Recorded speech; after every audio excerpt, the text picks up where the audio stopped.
I find myself utterly lost and overwhelmed by my current situation. I'm reaching out for some guidance, some clarity, or any form of insight that might help me navigate through this chaotic, painful experience.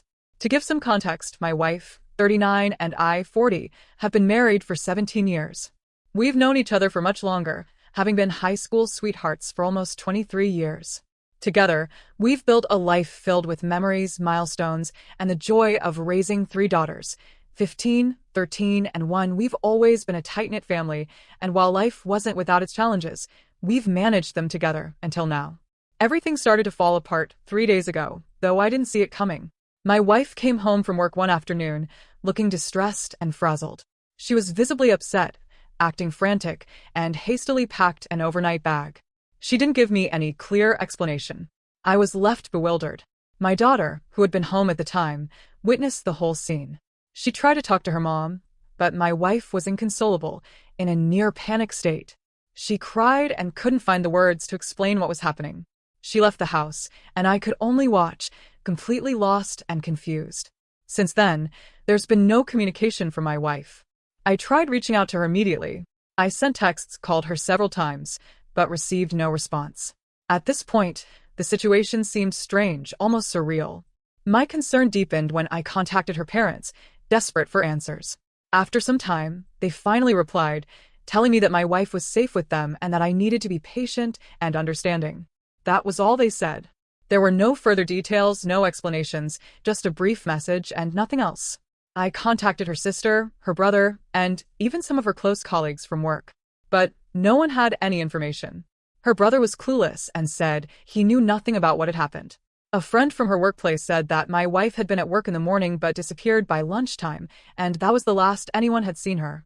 3 full days passed without hearing from her. In that time, all I could do was try to manage things at home with my 3 daughters, who were also growing increasingly worried. I tried to comfort the girls, but they kept asking, "What happened to Mom? Where is she?" I had no answers to give them. I could only tell them that she was at her grandparents' house, and that we all needed to be patient and understanding. But that wasn't satisfying for them, and I could see the worry in their eyes. They are intelligent, perceptive young girls, and I know they could sense that something was terribly wrong. I felt an overwhelming urge to act, to pack up the kids and drive to my in-laws' house, which is 3 hours away. I thought that perhaps if I showed up unannounced, they would be forced to tell me the truth. But I didn't. I held back because something deep inside me told me I needed to stay calm, at least for my daughter's sake. But sitting in this state of limbo, not knowing anything, felt unbearable. Every hour felt like a year. I had no answers, no explanations, and no one was telling me what was going on. It was maddening. I was left in a constant state of worry, fear, and confusion. My mind kept spiraling. What could be going on? If something tragic had happened, wouldn't my wife have told me? If a family member had died, wouldn't she have leaned on me for support? I kept thinking about all the possible scenarios, each one worse than the last. If there had been an accident or some kind of medical emergency, surely I would have been informed. But I had no information. None. I kept ruminating on the idea that maybe it wasn't an external tragedy that was causing her to act this way. Maybe something internal was happening. Perhaps a past trauma or unresolved emotional issue had resurfaced, and she didn't know how to deal with it. But even that explanation didn't make sense. If something deep and painful had resurfaced, why wouldn't she have come to me? We've been together for over 20 years. We've faced hard times. We've been through the ups and downs of life together, and we've always supported each other. So, why wasn't she reaching out now? Why wasn't she confiding in me like she always had? The silence was deafening. My mind kept running in circles. What happened to us? We never fought. Our marriage had been strong. Our daughters had always seen us as a team, Mom and Dad, working together to provide a loving, stable home for them. We'd built a life, a family, and a future. Now, it all felt like it was slipping away, and I didn't even know why. What could possibly explain this? Why would my wife just leave without a word, without a single explanation? The emotional toll was starting to break me. I was trying to hold it together for my daughters, but each day felt harder. I couldn't focus. I was irritable, anxious, and utterly drained. My mind was clouded with worry, fear, anger, and confusion. It was almost impossible to think straight. As much as I tried to put on a brave face for my girls, I was struggling internally. Every day felt like I was living in a nightmare I couldn't wake up from. I kept trying to make sense of the situation logically. I knew that something was terribly wrong, but I couldn't figure out what. And in the back of my mind, a terrifying thought began to grow. What if we were heading towards a divorce? That seemed impossible. It didn't make sense. My wife and I were so close. We had so much history together. We've been through so much as a couple, and yet now it felt as if everything was falling apart, and I didn't understand why. In the midst of all this, my daughters kept asking about their mom, and I didn't know what to tell them. They were concerned, confused, and they wanted answers. I couldn't lie to them, but I also didn't want to tell them the truth without knowing what was really going on. How could I explain this to them? I just kept saying we needed to wait, that mom needed some time, and that everything would be okay, eventually. But that didn't sit well with me. I knew I wasn't being honest with them. I knew that they deserved better. I didn't want them to think that something terrible had happened to their mom. But the truth was, I didn't know what had happened, and that was the hardest part. Not knowing. Days turned into nights, and the uncertainty grew unbearable. The silence between my wife and me was deafening. I wanted to know the truth. I needed answers. Why was she acting this way? Why was she avoiding me and the kids? What could possibly be going on? The more I thought about it, the more questions piled up, and the less sense everything seemed to make. I felt completely helpless. My mind kept circling back to one overwhelming thought. Why would my wife ghost us like this? What could possibly be so bad that she couldn't even bring herself to talk to me, to the kids? What could be so awful that she couldn't face her family and explain herself? As I sat with these questions, the feelings of worry, fear, and anger only intensified. I didn't know what to do. All I knew was that I needed answers. I needed to understand what had happened, but it felt like I was never going to get the truth. Everything about the situation was just so wrong. For the past couple of weeks, things had settled into a sort of uneasy rhythm. It wasn't peace by any means, but it was an avoidance of conflict. My life, or at least the part that involved my wife, had become one of routine silence. My daughters and I were doing our best to carry on with daily life, trying to pretend that everything was normal. But I could feel it in the air. Every time I walked into the house, there was that constant, oppressive feeling that everything had changed. My wife, my soon-to-be ex-wife, had started to isolate herself more. She stayed in her own space most of the time, keeping a safe distance from the rest of us. There were still casual interactions every evening, nothing too personal, just the bare minimum to get through the day. But that didn't extend to my oldest daughter. Things between her and my wife had deteriorated badly after a series of explosive arguments, and the two of them hadn't spoken much in recent weeks. To be honest, I thought it was for the best. It seemed like there was too much tension, too much pain, and I didn't want to be in the middle of it. It wasn't easy watching my family fall apart, but I couldn't fix everything. All I could do was focus on keeping the girls safe and doing the best I could in an almost impossible situation. Lately, I had been paying a lot of attention to the advice I had been getting from friends, family, and people who had gone through similar experiences. They had told me to focus on my self-discipline, especially when it came to dealing with my wife. It wasn't easy, but I had been trying my hardest to maintain my composure, even when everything inside me screamed for release. I wasn't just angry at her. I was angry at myself, at the life I had built, at the love I thought was real. All of it felt like a lie. And yet, despite all of that, I still had moments where I caught myself thinking about her. I tried to be kind, tried to be distant but polite. I wanted to keep my distance, but I didn't want to come off as completely cold. It was exhausting, this emotional tightrope I was walking. Last week, things had taken a turn, and I had hoped it would be another uneventful Friday, but instead, something unexpected happened. For the past couple of Fridays, she had gone to her sister's house immediately after work. I would come home to an empty house, only to be left alone with my thoughts, drowning in them as I tried to process everything. But this Friday was different. She was waiting for me when I got home. I didn't know what to expect, but I could feel the tension the moment I walked through the door. I tried to avoid her. I wasn't in the mood to talk. I had already told myself that I wasn't going to engage with her anymore, not until I had some clarity. But when I walked past her, she reached out and lightly grabbed my hand. She asked me, in that soft, almost pleading voice, if this was how I was going to treat her. She wanted to know why I was acting this way, why I was so distant. And in the same breath, she mentioned her affair, her infidelity, for the very first time since everything had blown up nearly a month ago. That was it. My resolve crumbled. I really did. I tried to hold back, to keep my emotions in check, but everything just spilled out. I could no longer contain it. All the pain, all the rage, the frustration, the heartache, the betrayal, all of it came pouring out of me. I can't even remember how long I stood there, unloading every last bit of anger and sorrow I had been holding on to. I don't know how long I talked for. Time seemed to slip away. I was aware only of the ache in my chest and the fire in my veins as I ranted. At times, I raised my voice, becoming louder and more animated as I spoke, each word sharp and cutting, like a blade through the air. I told her everything, the damage she had done to me, to our family, to the life we had built together. I told her about the pain that had followed me every single day since I found out about the affair. I talked about how I felt like a fool, how everything I believed in had been shattered, how I didn't even know who she was anymore. I broke down in the middle of it and I cried. I'm not ashamed to say it. I cried like a man who had lost everything. I was devastated, but at the same time, I was furious with myself for allowing myself to go there, for allowing her to get to me, even after everything that had happened. It's like I knew it would happen eventually.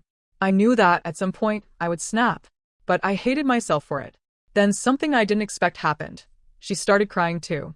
It wasn't like the tears I'd seen from her in the past, not the manipulative ones I'd grown so used to. No, this time she sobbed. It wasn't controlled. It wasn't calculated. It was real. It felt like a moment of raw emotion. Maybe her first real sign of remorse, or maybe it was just the guilt of everything crashing down on her. She apologized over and over, almost like she couldn't stop herself. She was ugly crying, her words barely coherent as she mumbled, "I'm so sorry," repeatedly. Part of me felt satisfaction in seeing her suffer, but another part of me hated myself for feeling that way. I shouldn't have taken pleasure in her pain. But after everything, it felt like she finally understood. Or maybe, more likely, she was finally facing the consequences of her actions. The sight of her crying, after all this time, made me realize how far we had fallen. But I couldn't stay in that moment. I couldn't stay in that kitchen any longer. I had been holding on for so long, keeping my emotions buried beneath a cold exterior, and now that I had let them spill, I felt exposed and vulnerable. So I left. I told her to leave me alone, to get out of my sight. She lingered for a while, but eventually left. She went to her sister's house, just like she had done for the past few weeks. I sat there in the aftermath, feeling like I had just unleashed something I couldn't control. When my daughters came home, they could tell something had happened. They didn't need to ask. It was written all over my face. But I wasn't ready to talk about it. They didn't need to know. Not yet, anyway. The two youngest had been doing better lately. They were healing, slowly, but they were healing. And I didn't want to do anything that might drag them back down. My oldest, too, had been through enough. Telling her about the argument would only feed the fire. I didn't want to make things worse for her. I hated everything about this. I hated how weak I felt, how out of control I had become. I should have kept it together. I should have walked away from her in that kitchen, cold and indifferent, just like I had been for the past few weeks. Instead, I let my emotions get the best of me. And I regretted it. It felt like I was in a constant battle with myself. A battle to stay strong, to keep my dignity, to keep my family together, even though everything was falling apart. And the worst part? I felt bad for her. I didn't want to, but I did. I couldn't completely dismiss her pain, her isolation. She was suffering, and though she deserved it, a part of me still cared. She was the mother of my children, after all. She was still a human being, despite everything she had done. I hated myself for feeling that way. But in those moments of weakness, it was hard to ignore. Later that week, things seemed to escalate. She couldn't leave me alone. All week, she had been overly nice, constantly apologizing for her affair, pleading for another chance. She cried, she begged, she knocked on my door at night, wanting to talk. And I ignored her. Most of the time, I just couldn't deal with her, but some days, when I was feeling more vulnerable, I'd listen to her. It was exhausting. Every time she apologized, every time she broke down, I felt like I was losing more and more of myself. Then one night, she came to me after the girls had gone to bed. She wanted to talk. At first, I resisted. I didn't want to hear anything she had to say, but something in her eyes made me agree. We went to the garage away from the kids so that we wouldn't end up having another confrontation in front of them. What followed was the longest conversation I had ever had with her since all of this started. She told me everything. She went into detail about how the affair started, about the lies she had told, and about the person she had become. She talked about how it all began, How her affair partner had been someone introduced to her by her sister years ago, someone who initially wasn't a romantic interest, but became one over time. The affair had started out slowly, with innocent texts that eventually became flirtation, then photos, and then something physical. She said that when the affair first began, she had convinced herself that it was just a harmless flirtation, but as time went on, it became more serious. She described how, even though she confessed to her sister and had tried to break it off at times, she kept going back to him. She admitted that she had fallen in love with him, that she had dreamed of escaping her responsibilities. She fantasized about a life without the daily grind, a life of excitement, a life that he could offer her. She had become obsessed with the thrill of it all, the secrecy, the danger, and the idea that she could escape the life she had with me. As she spoke, I could feel my chest tightening. It was one of the most painful things I had ever heard. I cried as I listened to her, feeling every ounce of betrayal, feeling like my heart was being ripped from my chest. It felt like everything I thought I knew about her, about us, had been a lie. She gave me a detailed account of everything, 5 pages of handwritten notes, detailing the timeline of her affair, all the lies she had told, and how deep the deception had gone. The little lies about weekend trips, about work travels, about family events, they were all just excuses to be with him. And hearing it all, hearing her admit to everything, it only deepened my anger. I had trusted her completely, and she had taken that trust and shredded it. And yet, as she sat there, tears streaming down her face, apologizing, I found myself questioning everything. Was she really sorry, or was this just another manipulation? Was this a moment of honesty, or was she just trying to save herself from the consequences of her actions? It was hard to tell. In some ways, I wanted to believe her, but in others, I couldn't shake the feeling that it was all too rehearsed. I couldn't believe the sincerity behind her words. She said she loved me, that she had always loved me, but I couldn't shake the feeling that she was just saying what she thought I wanted to hear. At one point, I asked her the one question I had been avoiding for weeks. If you had to choose between him and me, who would you pick? She hesitated. That hesitation told me everything I needed to know. She eventually mumbled that she would pick me, but I didn't believe her. The doubt in her voice, the way she hesitated, made me realize just how much she had lied to me. I told her that hesitation was why I was divorcing her. She started crying even harder, but I didn't feel any sympathy. I was done. We sat there for a while in silence. She cried, and I was left to sit with the wreckage of everything I had known. Eventually, I told her that we needed to get a divorce. It wasn't just for me, it was for our kids, too. I wanted to be civil, to be good parents for them, but I couldn't stay in this marriage any longer. As I walked away, I kissed her on the forehead. I told her that I would have loved her forever, but that was no longer the case. And with that, I left. That night, I barely slept. I was consumed by the hurt, the anger, and the overwhelming realization that the love of my life, the woman I had shared everything with, had betrayed me in the worst possible way. How could I have loved someone who could do this? Now I sit here, in the aftermath of all of it. I don't know what comes next. The divorce papers are coming, and the chance for reconciliation is gone. But the pain isn't. I still cry, still feel lost, still can't find peace. And yet, somehow, I have to find a way forward. Weeks passed after that night in the garage. The divorce proceedings began, and everything seemed to fall into place, though nothing felt right. The anger, the grief, the exhaustion, it was a constant weight on my shoulders. The girls had adapted to the changes, but I could still see the pain in their eyes whenever they saw me lost in thought. I had been doing everything I could to remain strong, to hold it together for them. But the truth was, I wasn't sure how much longer I could keep pretending that I had all the answers, that I knew what to do next.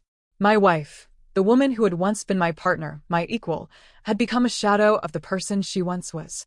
She kept reaching out, trying to fix things, but every attempt only dug the hole deeper. I wanted to feel sorry for her, but I couldn't. I couldn't forgive her, not after everything she had done. The lies, the betrayal, the affair, it was too much. She had destroyed our family, and in the process, destroyed herself. One evening, just as I was settling in for another lonely night, I got a phone call. It was her sister. My ex-wife had been in an accident. The words hit me like a hammer. My stomach turned, and for a moment, I couldn't breathe. I wasn't prepared for this. I had never imagined that anything like this could happen, not after everything we had been through. The feeling of helplessness washed over me, quickly followed by a deep, gnawing guilt. The woman who had caused me so much pain was now lying in a hospital bed, her future uncertain. I rushed to the hospital, my mind spinning. The image of her, broken and hurt, flooded my thoughts. Part of me wanted to feel some sense of justice in this, wanted to believe that her suffering was a form of karmic retribution for what she had done. But as I walked through the sterile hospital hallways, a growing dread settled in my chest. I knew, deep down, that this wasn't the closure I was supposed to get. I didn't want her to suffer. I didn't want her to die. But I also couldn't bring myself to feel sympathy for her, not after the choices she had made.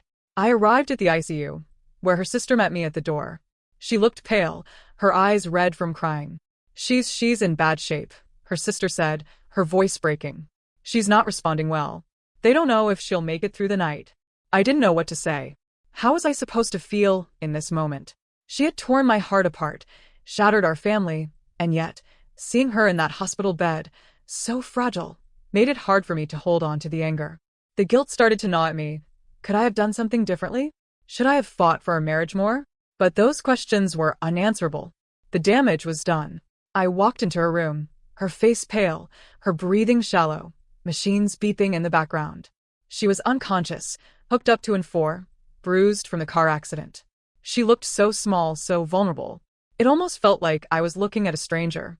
This wasn't the woman I had spent years loving, the woman who had once been my everything. No, this was someone else entirely. Her sister quietly left the room, giving me some space.